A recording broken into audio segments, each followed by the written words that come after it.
Ernest, we literally had Snow White and the Seven Dwarfs redone recently, and they airbrushed all the dwarves out of the movie, right? Because apparently they want to be inclusive. The people they didn't include were the actual dwarves, who then now are out of work. This is where this old version. You know what you could do? You could, rather than whining about new things, you can just go and stay stuck in 1939 and watch the Disney animated film on I would Disney love Plus. to.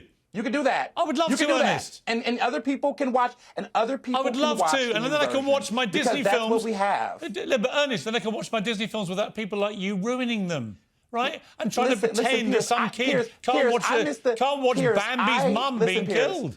Piers, I hear that. Piers, I miss the old Piers Morgan. I used to interview Beyonce and hang out with the liberals in Hollywood and be nice. Yes. But now I have this new Piers one that's unleashed. And guess what? There's value in both for some people. No, Look, I'm one of the. We can have two things at the same time. Ernest, I'm one of these ostracised liberals where I used to think I was liberal, and then the woke left came along, and I realised actually by their yardstick I'm right of Attila the Hun, because I think everything they do wrecks society. I really do. And when you go back and remake a Disney classic, and you presume that kids can't deal with the death of a deer, I think you've all gone mad. But Piers, Piers, you're proving my point. Things evolve, right? And so there's a new version of you that you think has evolved. And this creator who's creating the Bambi film thinks this can evolve. And there's going to be people that say, I miss the old Piers Ernest, Morgan. you're missing the point. I want the old show, the CNA days. Ernest, no, I think that's the point. We can let two things exist. Just to be clear, I haven't evolved at all. I'm exactly the same as I always was. It's just the people I used to agree with have broadly gone mad. Tommy, the problem with this is it's a real slippery slope, I think. Once you start going after every classic, it's a bit like every historical figure. They're all flawed. There's no American president in history who won't be cancelled by this yardstick. There's no founding father that won't be cancelled. There is no film that won't be cancelled. There's no. Hang on, Ernest. They're dead. Hang on, Ernest. This is a fictional film. It doesn't. This is a fictional film. They're Bambi's dead. mother's dead. Ernest, wake up. Tommy. Yes. Tommy. This is for Tommy. They're dead. This is for Tommy. I know they're dead. So's Bambi's mum, and she should stay dead every time you watch a movie. Tommy. I also Tommy. I think that there are, more problematic things to have to explain to children besides the death of animals. I think that is the circle of life. I think we learned that in The Lion King. We learned that from a lot of Disney classics. But, in the last segment, you were talking about the looting and the rioting and the shoplifting. Yeah. Kids are exposed to that every single day, certainly in the United States. And I don't hear liberals worried about them being exposed to that. They call that justice, right? Yes. But they're worried about a scene in which Bambi's mom dies. I mean, the priorities, again, to me, are so astounding. Yeah, I completely agree. Ernest, final word. The reach is, to me, outstanding. The reach. You're conflating looters to people who don't want a Bambi scene. Like, this is a reach. You should be stressed. Let's leave it on a reach. Ernest, always good to catch up with you. Tommy, great to see you too. Thank you both very much indeed. All right, you were sort of convulsing, the three of you.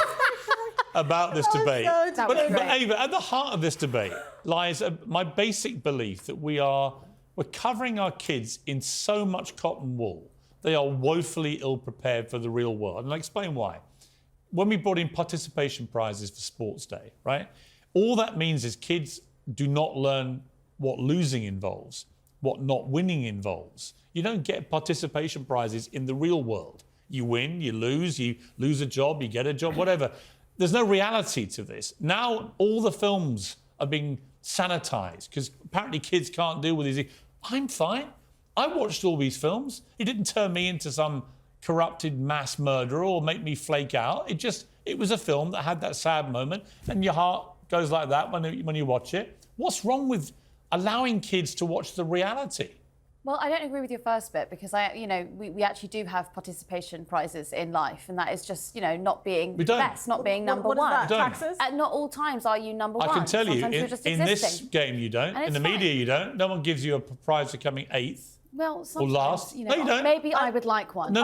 The British Press Awards, for example, no newspaper gets an award for coming last. But can I say on your second point there, we actually already did soften these fairy tales. These all originate from Grimm's fairy tales. I like the Grimm version. But hang on, but you look at The Little Mermaid, and that was Hans Christian Andersen, and it was a really gruesome tale. We already did soften them down. I like gruesome tales. Yeah, but we already did soften them down. So now when we're talking Grace, my daughter's nearly 12. She writes, really quite full-on gruesome stuff, right? And it's fascinating. You've got a very creative mind, very febrile mind, very, all over the place. But she writes really riveting things. But it's often based on fantastical stuff, right? This is what we all grew up with. Why are we trying to pretend the real world isn't full of this thing? Someone at Disney is a marketing genius because they are in the news every week, every month. We've remade this show and the character is a different race, or we're cutting this scene and it's going to really annoy Piers Morgan and it's going to be all over his show for weeks and weeks and weeks and weeks. And even though he hates it, Piers Morgan is going to go to the cinema and he's going to watch that film, and everyone who watches his show is going to watch that show, is going to know that Bambi's coming out again. Look, and it's going to make us tons and tons of money. If I can't watch Bambi's mother being killed, I'm not going to watch it. Esther? Well, horror story. Look, I wasn't a fan of like Snow Beige and the 7 genderless widgets or whatever it turned out to be.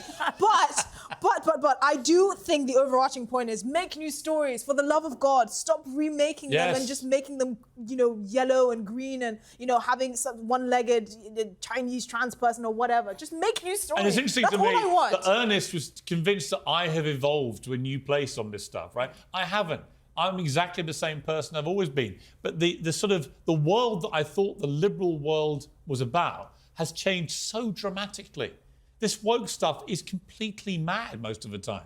I don't agree. I don't think you would have read your children the Grimm's fairy tales. Yes, of course I would. You would have gone for the nice softened version. Of course I would. You would have gone for the nice, because you'd like the soft version And yourself. my kids, if we play sport, we play to win, right? I've never given them an inch. Now, the older ones beat me. Okay, good. But they've learned the joy of beating their dad, because I didn't let them ever win when they were kids. I'd rather beat them 10-0 and let them win or score a goal. I mean, part of the problem with what we were discussing before, this whole knife crime epidemic, is actually we do have this society that consistently tells people they're either winners or losers based on how much money they earn, based on whether or not they have a good car. And there are the same people who end up consistently on top as winners, the same people who end up consistently on top as losers, and the people who feel like they are losers because there are no paths for them to change their lives or to change anything about themselves, end up basically taking their revenge either on themselves or on the rest of society. That is what you have when you have a society that is structured basically by telling people you're worth something and you're not worth anything. So in your world, everyone's a winner. Even if they're lazy, work shy, don't put the shift in,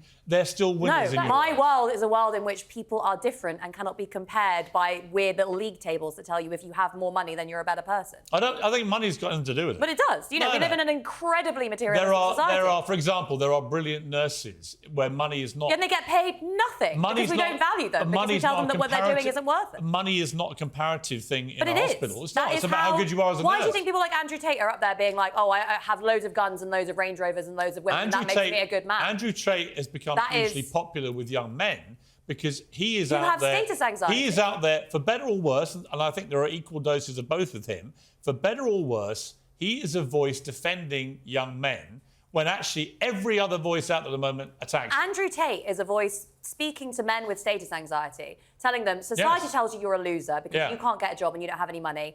Buy a load of guns, abuse women, get a Range Rover, and then you'll be worth something. And that's so dumb. All right. Like, that's not how you create a good man. Some of us just need the participation medal. That's just what we need.